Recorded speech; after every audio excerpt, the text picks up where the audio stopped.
போராடி மதிப்பிற்குரிய ஐயா கலியுருமாவுடைய நூற்றாண்டு நிகழ்ச்சியின் தலைவர் மதிப்பிற்குரிய தென்மொழி ஆசிரியர் ஐயா பூங்குன் அவர்களே, தொடர்புரையாற்றிருக்கிற தமிழ்வாணன் அவர்களே, அதிலிருந்து வரியில் இருக்கின்ற நாளைய இளைய தலைமுறை உறவுகளே, தமிழரசன் அவர்களின் இரத்த உறவுகளாக வரைந்திருக்கின்ற இளைய தலைமுறையின் உறவுகளே, அரங்கில் கூடியிருக்கிற அனைத்து தமிழ் உறவுகளே,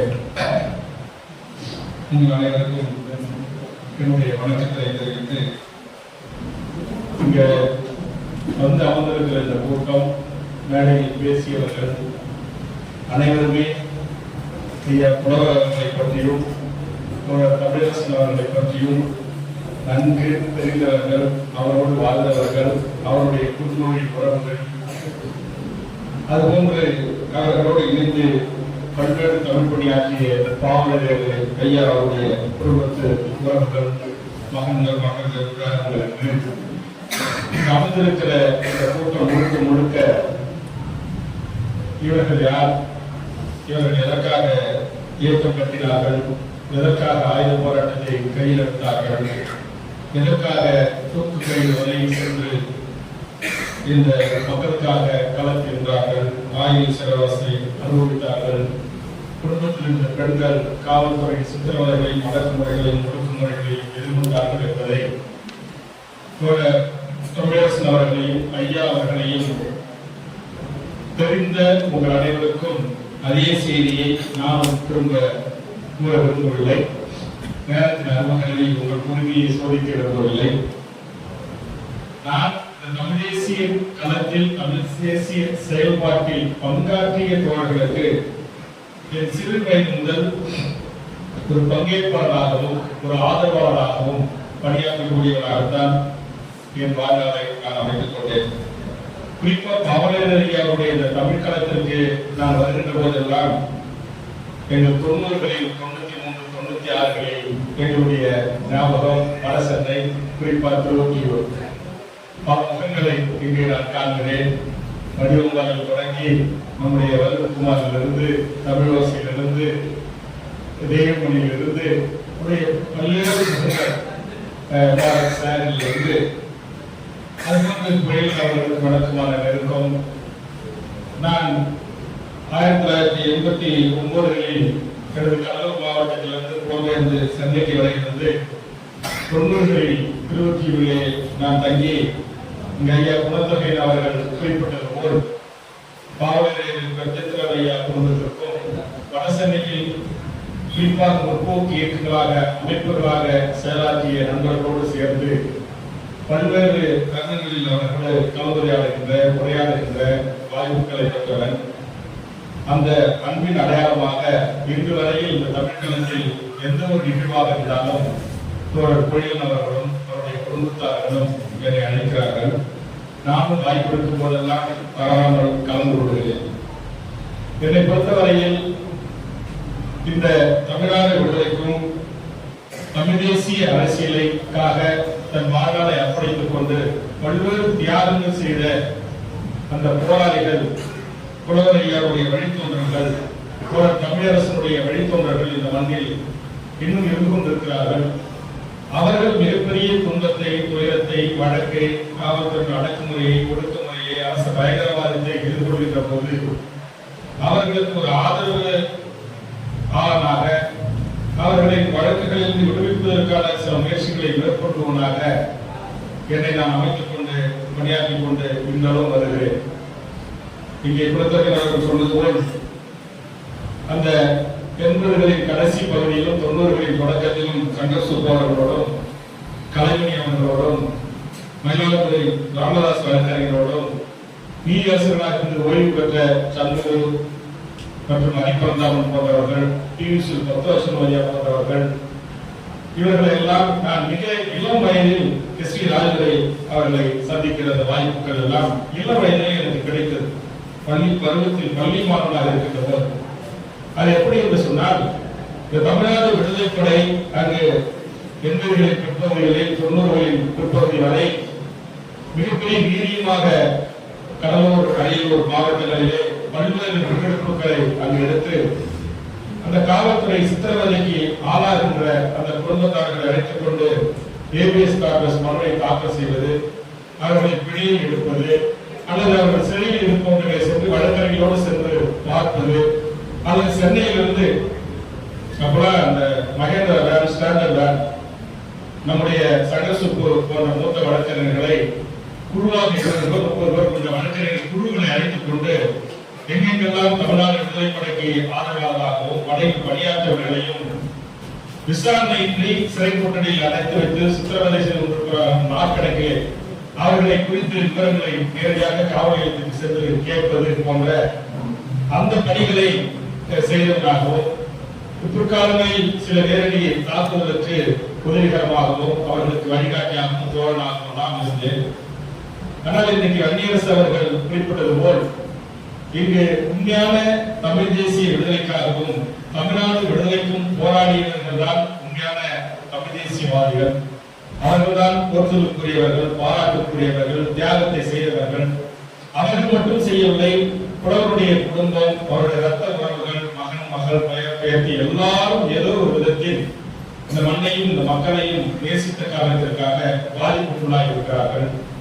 அதற்கு பிறகு அவர்களை தலைவராக ஏற்றுக்கொண்டு வழிகாட்டியாக ஏற்றுக்கொண்டு பின்னால் அந்த இளைய தலைவரை இன்றைக்கு பொழியில் இருந்து பல இயக்கத்தின் படை வீரர்கள் ஆயுள் சிறை தண்டனையும் தூக்கு தண்டனை ரத்து வரையிலும் இன்னமும் புதுமல்லி சிறப்பு நீதிமன்றத்தின் வழக்குகளையும் பல்வேறு மாவட்டத்தில் இங்கே கூட தெய்வமணி அவர்கள் குறிப்பிட்டிருந்தார். கொடைக்கானல் குண்டு வழக்கு ஐயாவோடு பேசுகின்ற வாய்ப்பு கிடைத்தது, வழக்குக்காக சென்ற போது இப்படி பல எத்தனையோ நபர்கள் இந்த மண்ணில் இருக்கிறார்கள் அல்லவா.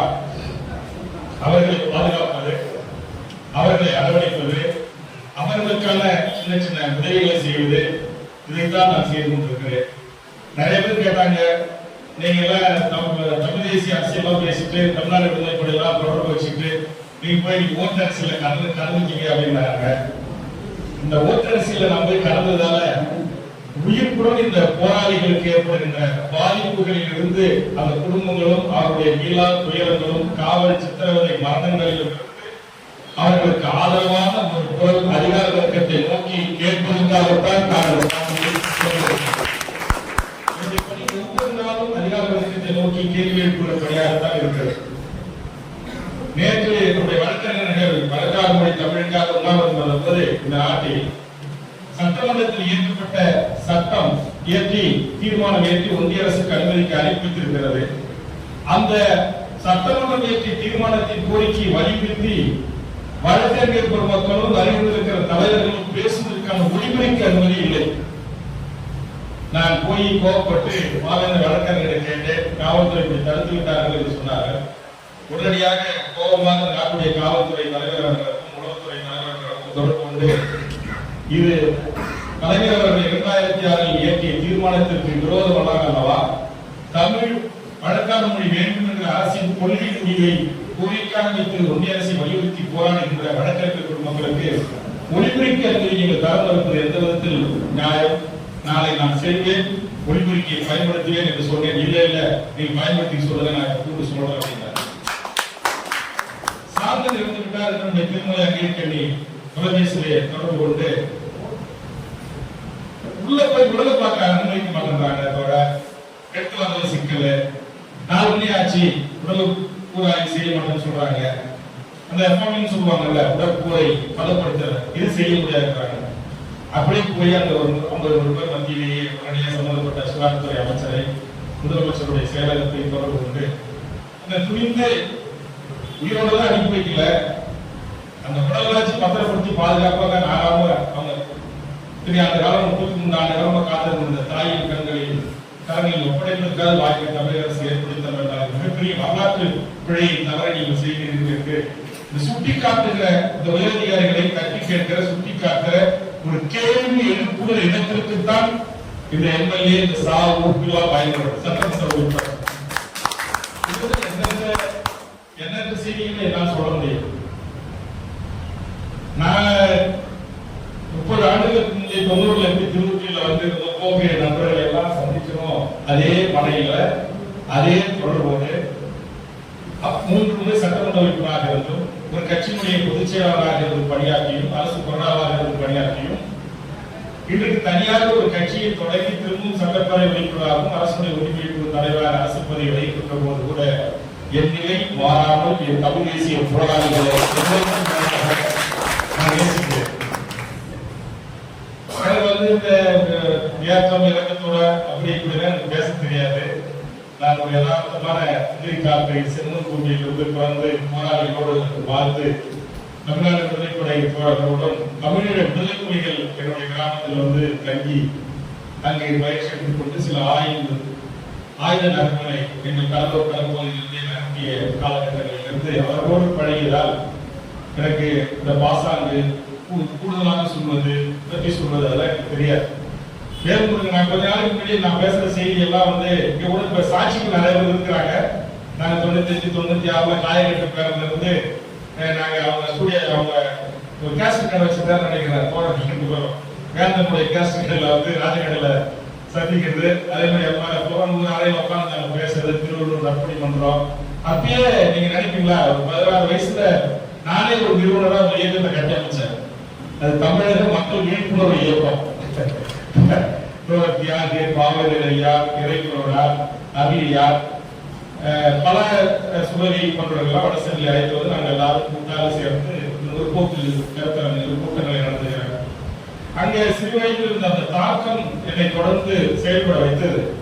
ஆனா அதெல்லாம் போய் அரசியல் கட்சி பாடைகளை சொன்னோடனே பாதி பேர் இவன் குழுவா அப்படின்னு யாரும் ஏற்பட்டே இல்லை.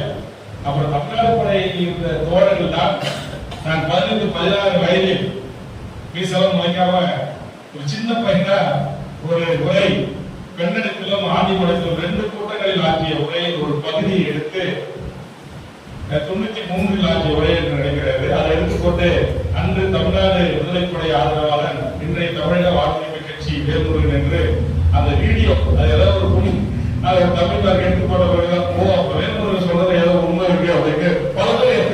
ஏன்னா இன்னைக்கு எல்லாமே போலிகள் தான் ஏற்றுக்கொள்ளப்படுறாங்க, வரவேற்கப்படுறாங்க, அங்கீகரிக்கப்படுறாங்க. இன்னைக்கு அதுக்கு காரணம் இன்னைக்கு தமிழ்நாடு விடுதலைக்காக ஆயுள் சிறைகளை அனுபவித்தவர்கள் இந்த சித்திரவதை நாங்க ஆதரவாக குழந்தையாடி வெடிமுறை விஷயத்திலும் முத்தாடிக்கு போக பக்தனி காவல்கள் இந்த மாதிரி தாக்குவதற்கு வந்தவர்களை பாதுகாத்து அடைகாத்து சின்ன சின்ன உதவிகள் செஞ்சது. இங்க தமிழ்நாடு விடுதலைப்படை தோழர்கள் சந்தகாட்டுக்கு போயிட்டு அச்சனோட சென்னை சிறையில் இருக்கும்போது யாருமே போய் பார்க்கல. அவங்களுக்கு மாற்று உடை கூட வாங்கி தர ஆள் இல்லை, பேஸ்ட் பிரஷ் வாங்கி தர கூட ஆள் இல்லை. நான் எங்க திருச்சியிலிருந்து போய் அவங்க மரம் போட்டு பார்த்து அதெல்லாம் சின்ன சின்ன உதவிகள்லாம் செய்வேன்.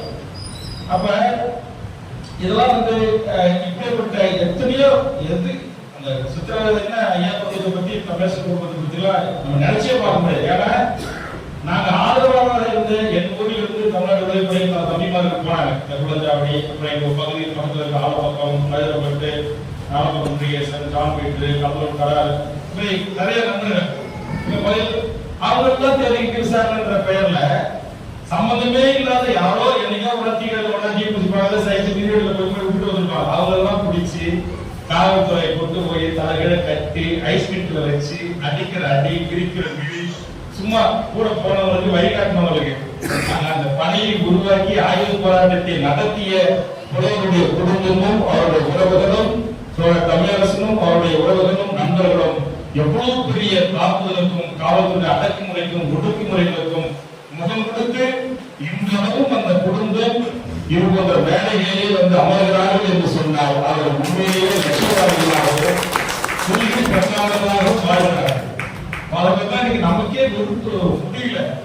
ஐயோ உடா போதும் அப்படின்னு. ஆனா எப்படிப்பட்ட தியாகத்தை அவர்கள் செய்திருக்கிறார்கள். அதுதான் அவர்கள் எந்த நிகழ்ச்சி இந்த குடும்ப ஆட்சி அவர் கூட ஏற்கனவே சட்டமன்ற உறுப்பினர்கள் கூட அவர்கள் பல்வேறு நிகழ்ச்சிகளுக்கு அழைக்கின்ற போது வாய்ப்பு இருக்கின்ற போது தவறாமல் கலந்து கொள்வது வழக்கம். அதை எண்ணி பொறுத்த வரையில் இந்த போராளிகள் குடும்பத்திற்கு அவர்கள் பாதுகாப்பாளராக இந்த போராளிகளுக்கு பாதுகாப்பாளராக அரசு பயங்கரவாதம் காவல்துறையோட ஒடுக்குமுறைகள் அடக்குமுறைகள் தலைவரித்தாள் என்ற போது நமக்கு கிடைத்த இந்த அரசு பதவியை பயன்படுத்தி அவர்களுக்கு ஏதாவது சின்ன சின்ன இந்த மாதிரியான உதவிகளை செய்து இந்த தமிழ் தேசிய இந்த அரசியல் அனைத்து அதை பாதுகாக்க வேண்டும் என்ற அந்த உணர்வோடுதான் என்னுடைய பணிகள் தொடர்பு கொண்டிருக்கிறது என்பதை இந்த நேரத்திலே பதிவு செய்து ஐயா அவர்களுடைய அந்த நூற்றாண்டு விழாவை தமிழ்நாட்டில் முதல் நிகழ்வாக ஐயா பாவலர் பெருஞ்சித்திரருடைய இந்த தமிழ் களத்தில் இங்கு ஐயா பூமுந்தர் அவர்கள் தலைமையில் கோயிலன் அவர்களுடைய நம்முடைய தமிழக மக்கள் முன்னணி தமிழ்களம் இணைந்து ஏற்பாடு செய்திருப்பது என்பது உண்மையிலேயே மற்ற மகிழ்ச்சி. எனவே நாளை மறுநாள் அடுத்தடுத்து சின்ன சின்ன அமைப்புகள் கட்சிகள் செய்ய ஆரம்பிக்கிறாங்க. எனக்கு ஒரு மகிழ்ச்சி, இன்னைக்கு இந்த தொலைக்காட்சியில் இன்னும் போய் சண்டை போட்டிருப்பேன். நீங்க இந்த சினிமாக்காரெல்லாம் கொண்டு போய் சேர்ந்தீங்களா? இந்த தமிழரசு ஒருத்தர் இருந்தாரு, அவரை பத்தி என்னைக்காச்சும் தொலைக்காட்சி யூடியூப் சேனல்ல விவாதிச்சீங்களா, பேசுறீங்களா, கொண்டு போய் சேர்த்துறீங்களா? புலவர்கள் ஒருத்தர் இருந்தாரு, அவரை பத்தி என்னைக்காச்சும் உங்க விவாதிச்சீங்களா அப்படின்னு நான் உரிமையோடு கேட்க தொடங்கினேன், கேட்டுட்டு இருக்கிறேன். என் சமீபத்தில் கூட சட்டமன்றத்தில் இதை ஒட்டியே என்னுடைய கடுமையான உரை ஒண்ணு முதலமைச்சர் ஒட்டுமொத்த அவையிலே கூட அமைந்தது. ஆக இன்னைக்கு பரவலான இளைய தலைமுறை மாணவர்கள் இளைஞர்கள் இந்த தமிழ் தேசியத்தை உருவாக்கி இந்த கருத்தை ஏற்றுக்கொண்டு மிக தீவிரமான இளைய தலைமுறை பணியாற்ற முன்வந்திருக்கிறார்கள். இந்த எண்ணிக்கை என்பது குறைவாக இருந்தாலும் அவருடைய எண்ணம் மிகச்சிறப்பாக இருந்திருக்கிறது. ஆக அவர்களை இனம் கண்டு இது போன்ற அரங்குகளிலே அவர்களுக்கான அரசியல் வகுப்புகளை எடுத்து இதை பரவலாக்கி உண்மையான புலவர் ஐயா அவருடைய கருத்தையும் இங்கு வன்னியரசு அவர்கள் குறிப்பிட்ட பல்வேறு செய்திகளிலே எனக்கு உடன்பாடானது. அந்த வகையில் அது என்ன பெரிய கொடுமை, இந்த உடன்பாடா ஆனது அப்படின்றது பெரிய வன்னியரசோட பக்கத்துல உட்கார்ந்தாலும் திருமாவளவோட கூட்டத்துல கலந்துட்டாலும் அடுத்து இன்னும் அந்த பேஸ்புக்ல கமெண்ட்ஸ்ல போய் நீங்க படிக்கணும். உலகத்துல எத்தனை கெட்ட வார்த்தைகளோ அத்தனை கெட்ட வார்த்தையும் போட்டு என் சொந்த சாதிகாரன் சாதி போட்டு பேசுவான் அது என்னதான் முயற்சியே சேரும். அப்ப இப்படி கட்டமைக்கப்பட்டிருக்கு. அவருடைய மாநாட்டில் ஒரு 4 வார்த்தை பாராட்டி பேசிட்டா முடிஞ்சு போச்சு. அன்னைக்கு அதோட அன்னைக்கு முழுக்க எனக்கு தூக்கம் வராது, தூங்க விட மாட்டாங்க. இப்படிப்பட்ட சமூகத்தில் பிறந்து இத்தனை ஆண்டுகள் 100 ஆண்டுகள் காலத்தை நூற்றாண்டை கொண்டாடுகிறோம். இந்த சமூகத்தில் பிறந்து இன்றைக்கு ஒரு மிகப்பெரிய ஒரு அரசியல் புரட்சி, இந்த சமூக புரட்சியை ஒரு தமிழ் தேசிய களத்தில் இந்த தமிழ் தேசத்தில் படைத்திட்ட ஐயா புலவர் அவர்களையும் அவருடைய அந்த பின்னோக்கிய அந்த சிந்தனையும் தமிழரசன் அவருடைய சிந்தனையும் இன்றைக்கு இளைய தலைமுறை முழுவதுமாக உருவாக்க வேண்டும். நான் என்ன சொல்றேன், என்னை விமர்சனம் பண்ற தகுதி யாருக்கு இருக்குன்னா, புலவர் ஐயாவையும் தமிழரசனையும் முழுசா படித்து அந்த போராளிகளா இருந்து சாகித்ய சிறைவாசம் இதெல்லாம் அனுபவித்த இந்த உண்மையான தமிழ் தேசிய போராளிகளுக்கு நான் ஓட்டு அரசியலை சமஸ்தம் செய்து கொள்வதை குறித்து கேள்வி கேட்பதற்கு உரிமை இருக்கிறது. இதை தவிர்த்து இந்த நாட்டில் என்னை கேள்வி கேட்பது காரணம், நான் ஓட்டு அரசியல் இருந்தாலும் எனது வாழ்வும் என்னுடைய வளர்ச்சியும் என்னுடைய பெரும்பான்மையான பங்களிப்பும் என்பது இந்த போராளிகளை இனம் கண்டு அவர்களை அடைகாத்து அவர்களை பாதுகாக்க வேண்டிய அந்த பொறுப்பையும் கடமையும் நான் எனக்கு தெரிந்து ஒரு 30-35 ஆண்டுகளுக்கு மேலாக நான் செய்து வருகிறேன். சென்னை உயர்நீதிமன்றத்திலே இருக்கிற அத்தனை நீதியரசர்களுடைய படிக்கட்டுகளும் அங்க இருக்கிற சேம்பர்களும் சொல்லும், ஒரு சின்ன பையன் ட்ரௌசர் போட்டுட்டு பெரிய சீனியர் கவுன்சிலர் போய் நிற்பார். அப்படிலாம் இருந்ததா நம்ம தமிழ்நாடு புலவர நேசிக்கிற தமிழரசன் நேசிக்கிற ஒவ்வொருவரும் ஐயா சங்கரசுப்பு அவர்களை நேசிக்கணும். அப்படியே அவர்களை அவர் சோறு போட்டு பாதுகாத்து வச்சிருந்து 10 ரூபாய் 20 ரூபாய் 50 ரூபாய் பழைய போட்டு வாங்கி கட்டில பார்த்துட்டு அப்புறம் அவருக்கே போய் காசை வாங்கிட்டு பேருந்து பிடிச்சி ஊருக்கு போன போராளிகள்லாம் இருக்கிறாங்க.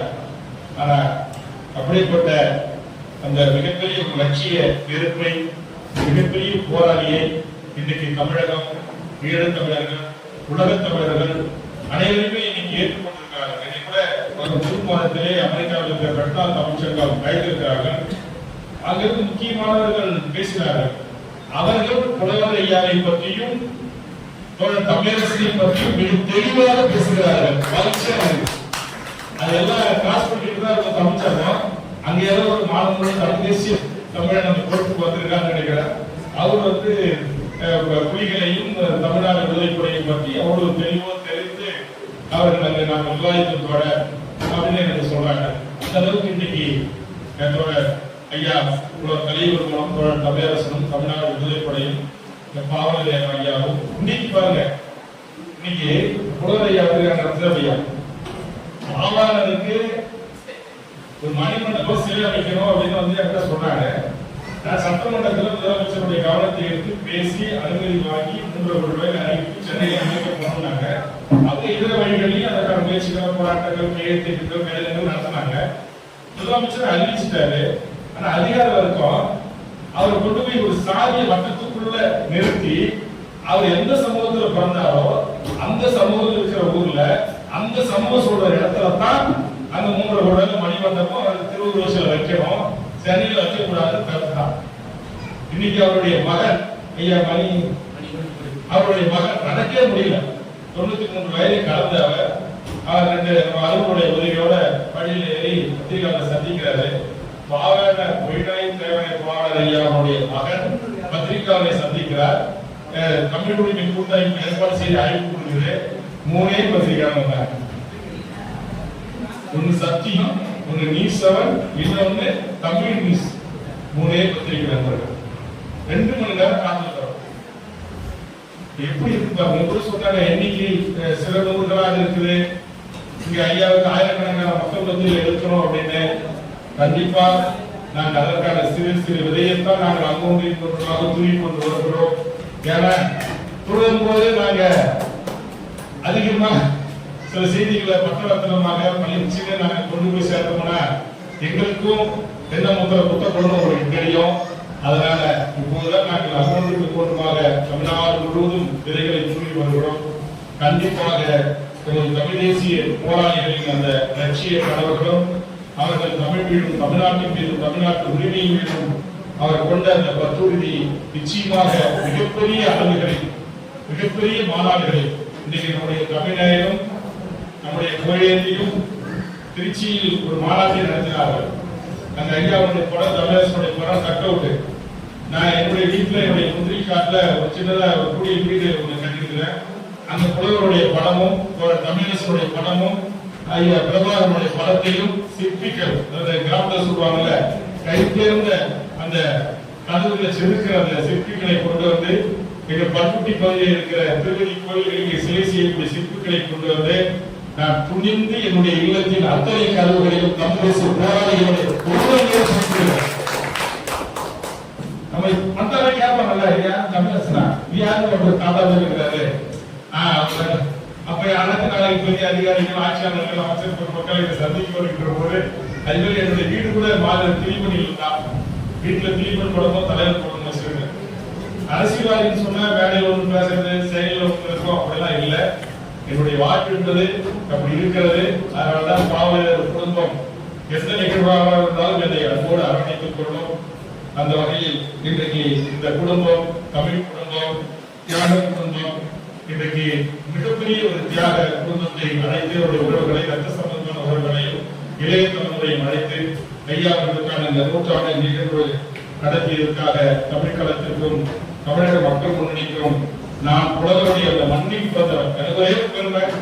நான் இந்த தமிழ் தேசியம் வளர்ந்து இது எப்படி மிகப்பெரிய ஆழமும் ஆயிரத்தி எங்காட்சி நோக்கி பட்டத்து வளர்ந்திருக்கும் போது இப்ப வந்து சொல்லுகிறாங்கன்னா அவங்க பேத்தி, அவங்களுடைய தங்கச்சி, அங்க இன்னொரு தமிழரசனுடைய தங்கை மகள், இன்னொன்னு ஐயாருடைய மகள்வெளி பேத்தி, குழந்தைகள் எல்லாருல இவங்கெல்லாம் அறிவுப்படுத்துறாங்க. இவங்கெல்லாம் என்னென்ன அப்படின்னு. அப்ப நான் பெருமையா நெஞ்ச நிமிர்த்தி சொல்வேன், தமிழரசன் நான் பிறந்த எங்களுடைய ஐயா அவர்கள் எங்களுடைய மாவட்டம் கன்னடத்தில் பிறந்தார் அப்படின்னு ஒரு பெருமையா நாங்க வந்து சொல்லிக்கிறதுக்கோ இந்த பெருமையா கொண்டாடணும். இப்ப அது எங்களுக்கு யார் இருக்கா? இங்க கூட முதலாவது வந்திருக்காரு, வேணுமெல்லாம் போயிட்டு இருக்கு.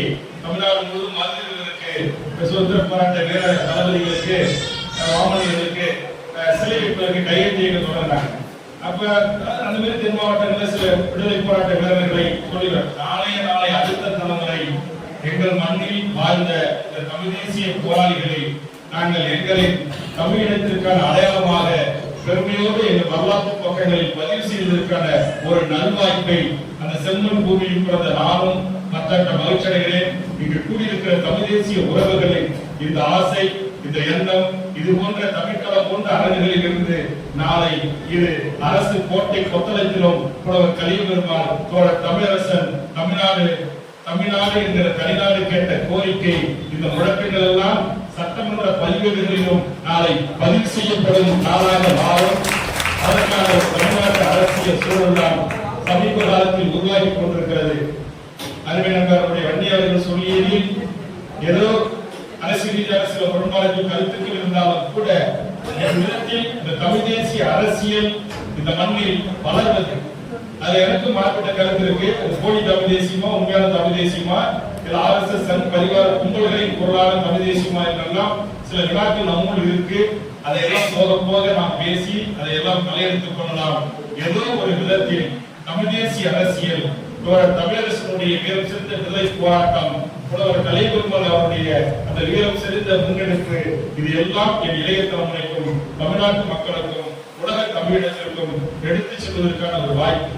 தமிழீழ தேசிய தலைவனை நாம் தமிழ்நாட்டில் பேசுகின்ற போது எப்படி பாவலர் ஐயாவையும் பெருமாள் ஐயாவையும் இன்னும் எண்ணற்ற தமிழ் சமூகத்தின் ஆளுமைகளையும் ஒப்பிட்டு நாம் பெருமையோடு நாம் அந்த நன்றி பகிர்தலை நினைவு பகிர்தலை நாம் பகிர்கிறோமோ அது மாதிரி இன்றைக்கு இந்த தலைவர்களை ஒட்டுமொத்த உலக தமிழினம் நினைவில் நிறுத்தும் நினைவு பகிர்வுகளை முன்னெடுக்கும் அதற்கான காலங்கள் இன்றைக்கு காலம் இயற்கை அதற்கான வாய்ப்பை நமக்கு தந்து கொண்டிருக்கிறது என்பதை மட்டும் இந்த நேரத்தை பதிவு செய்து இந்த நிகழ்ச்சியை மிகச்சிறப்பாக இந்த நூற்றாண்டு முன்னெடுத்த நம்முடைய தமிழக மக்கள் முன்னிலைக்கும் மாவீரர் தமிழ் களத்திற்கும் வரையில் இருந்த அனைத்து என் உறவுகளுக்கும் நெஞ்சார்ந்த நன்றியை தெரிவித்து பேசிட்டே வச்சு அதனால பாவலர்களுடைய தமிழ் களத்திற்கு கோயிலுக்கு வராரு என்னால் முடிந்த ஒரு சம்பளத்துல வாங்கி நான் வீட்டுக்கு எடுத்து போவதில்லை.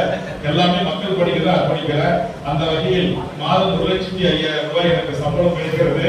வருகின்ற மாதத்தின் சம்பளம் 1,05,000 ரூபாயை உங்களுக்கான ஒரு நன்றி என்று சொல்லக்கூடிய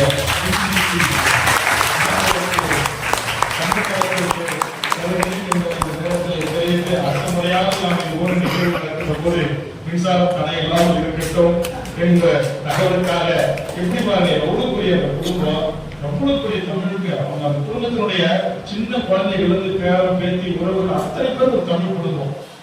எப்படி ஒரு போராட்ட காலமா சிறை வாழ்வு சிறை சித்திரவதைகள் காவல்துறை அடக்குமுறைகள் ஒடுக்குமுறைகள் அத்தனையும் இன்றைக்கு புலவர் குடும்பம் இன்னைக்கு தாங்கி நிற்குது. இந்த சோழன் பேக் மாட்டிட்டு போவாரு அதே மாதிரி அவர் நல்லவர்கள்லாம் போவாங்க இந்த மாதிரி போய் நிற்பாங்க.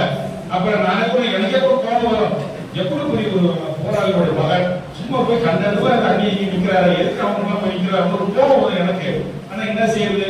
ஆனா அவரு எந்த தமிழ் சம்பந்தப்பட்ட எந்த இயக்குனர் அவருடைய புலவர் சில பேர் இருக்கிறாங்க. அது எப்படி அவங்க இயக்குறதே எனக்கு தெரியல. நம்ம சில தமிழ் அறிஞர்கள் தமிழ் இயக்கங்கள் தமிழ் கூட்டமைப்புல இருக்கிற வயசு பாத்தீங்கன்னா ஒரு 65, 70, 80, 90 கூட இருந்தார் இல்லையா நம்ம ஐயா அவர்லாம் நீங்க மிகப்பெரிய பேரெழுப்பு. நான் கூட போய் வீரவணத்தை செலுத்திட்டு வந்தேன். அப்ப தமிழ் தேசிய காலத்துல இலக்கிய வட்டாரத்துல இதுவே எண்ணற்ற ஆளுமைகள் நீங்க கொஞ்சம் கொஞ்சமா வயது மூப்பின் காரணமாக இயற்கை அவர்களை இன்னைக்கு எடுத்துக் கொடுக்கிறார்கள். இருந்தாலும் அந்த முயற்சி அவங்க பல அரசியல் கட்சி தலைவர்கள்லாம் போயிட்டு கூட அந்த குடும்பம் அது எந்த அளவுக்கு ரெகனைஸ் பண்றாங்க பண்றது வேற. எனக்கு கூட இங்க வெளியிட்டு எனக்கு ஒரு சின்ன கருத்து கூட இருக்குது. கூட ஒரு தொலைபேசி தொடர்புல நான் சொன்னேன் என் கட்சி நானே கூட அடிபட்டு உதவப்பட்டு வாழ்ந்துட்டு இருக்கிறேன். நீங்க பாவ ஐயா குடும்பத்துல வந்தீங்கன்னு வச்சுங்க போலீஸ் திரும்ப போடுவான் கூப்பிடுவான் என்கொயரி பண்ணுவான். அப்புறம் இங்கேயும் ஜெயிலும் கோர்ட்டு கேஸ் இருக்கணும். கொஞ்ச நாள் நிம்மதியா இருங்க நான் கொஞ்சம் வளர்ந்துக்கிட்டு உங்களை சேர்த்து அப்படின்னு அது கூட அவங்களுடைய உறவுகள் எல்லாம் தொலைபேசியில் தொடர்பு போட்டு நீங்க எப்படி ஐயா கொடுத்து நீங்க கட்சியில் சேர்க்க மாட்டீங்களா அப்படின்னாங்க. கட்சியில இல்ல உங்க கட்சிக்கு மேல வச்சு நாங்க பாக்குறோம். இந்த கட்சி இன்னும் ஒரு என்ன சொல்றாங்க தேர்தல் அரசியல் கட்சியா தான் இருக்கு. இன்னும் என்னோட இருக்கிற தமிழ் வந்து கூட சொன்னேன் அரங்கில நடக்குது. தமிழ் அறிஞர்கள் வருவாங்க போராளிகள் வருவாங்க நல்ல கருத்துக்களை சொல்லுவாங்க. நான் வருவதற்கு காலதாமதமானாலும் குறைந்தபட்சம் இந்த பகுதி வந்து தாம்பரம் முதல சுரேஷ் பேசி எல்லாரும் ஒரு 50 பேருக்கு மரியாதை போய் உட்கார்ந்து அந்த அரங்குல என்ன பேசுகிறார்கள் என்பதை கூர்ந்து கவனிக்கணும்னு சொல்லி நான் எல்லாம் ஒரு கூட்டம் போட்டு சொன்னேன். ஆனா வந்தாங்க 50 பேர் 25 பேர் பாத்துக்கிறாங்க 25 பேர் அப்படியே போயிட்டாங்க. இதுக்கு நான் பேரப்பட்ட கட்சியோட கூப்பிட்டு சொல்றேன் எல்லாரும் தவறாம வந்துடணும். சென்னை நிர்வாகி மாவட்ட மாநிலம் எல்லாம் முடிவு வரைக்கும் அந்த நிகழ்ச்சியில் நீங்க அமர்ந்திருக்கணும். அங்க என்ன பேசுறாங்க, புலவர்னா யாரு, கம்யூனிஸ்ட்னா யாரு, பாவாடையர்னா யாரு, பாவாடர்னா யாரு, பாரதிதாசனா யாரு, நமக்கு பல செய்திகள் கிடைக்கும், விடயங்கள் கிடைக்கும். சும்மா பேஸ்புக்ல, வாட்ஸ்அப்ல, சமூக வலைதளங்களை படிக்கிறத வச்சு தமிழ் தேசியம் பேசக்கூடாது நீங்க அப்படின்னு சொல்லி அனுப்புன. ஆனா இங்க எத்தனை வந்திருக்காங்க பாருங்க. இப்படிதான் இருக்கு எங்க அரசியல் கட்சி. அதனால அந்த குட்டியில கொண்டு வந்து உங்களை உடனடியா கரைச்சி அப்ப நீங்க ஐயோ வாடாண்டா அப்படின்னு உங்க பெரியப்பா சித்தப்பா வெளியே அவங்க எல்லாம் ஏறப்படவில்லை. இன்னொரு உங்க அப்பா நான் எந்த கட்சியில இருந்தாரு, இவர் இன்னொரு கட்சியில இருந்தாரு, இப்ப அவர் எங்க இருந்தாரு, அவர் எங்க இருந்தாரு அரசியல. அது அந்த உங்களுடைய நன்மை, உங்களுடைய தியாகம், உங்களுடைய பாரம்பரியம், உங்களுடைய அந்த பொறுப்புணம், அந்த ஜீவனத்து ஒரு குடும்பத்திலிருந்து ஒரு வீட்டை வரைக்கும் அப்படின்னா உங்களுக்குரிய அங்கீகாரத்தையும் மரியாதையும் தருகிற பக்குவப்பட்டவர்களாக, புரிதல் உள்ளவர்களாக நான் இருக்கிறேன். என்னோட சில முன்னணி தலைவர் ராயனோட பூக்கண்ணா வந்திருக்கிறார். அவருடைய ஒரு உடன் பிறந்த ஒரு சகோதரர் தமிழ்நாட்டுடைய மாவோயிஸ்ட் உத்தரவுடைய ஒரு முக்கியமான தலைவர் வீரமணி சொல்லி சமீபத்தில் காவல்துறை கோயம்புத்தூர் பிடிச்சு அவர் சித்தவதைக்கான அவருடைய சொந்த மாமா. அப்ப எதுக்கு சொல்ல வரேன்னா, அப்ப இதுக்காக நான் சொன்னேன். அது கூட உடனே அந்த சகோதரி எனக்கு தொலைபேசியில் தொடர்பு கொண்டு நீங்க எப்படி மறுக்கலாம், உங்களால வருத்தம் தான் அப்படின்னாங்க. அப்புறம் அவங்க ஒரு 10 நிமிடம் நான் விளக்க சொன்னேன். அதனால என்றைக்கும் நீங்கள் போற்றலுக்குரியவர்கள், பாராட்டுக்குரியவர்கள். இந்த இனம் உள்ளவரை உங்களை எல்லாம் வரலாற்றில் மறக்க முடியாத, மறுக்க முடியாத தியாகம் செய்தவர்களாகத்தான் உங்களை நாங்கள் கருதுகிறோம், எண்ணுகிறோம்.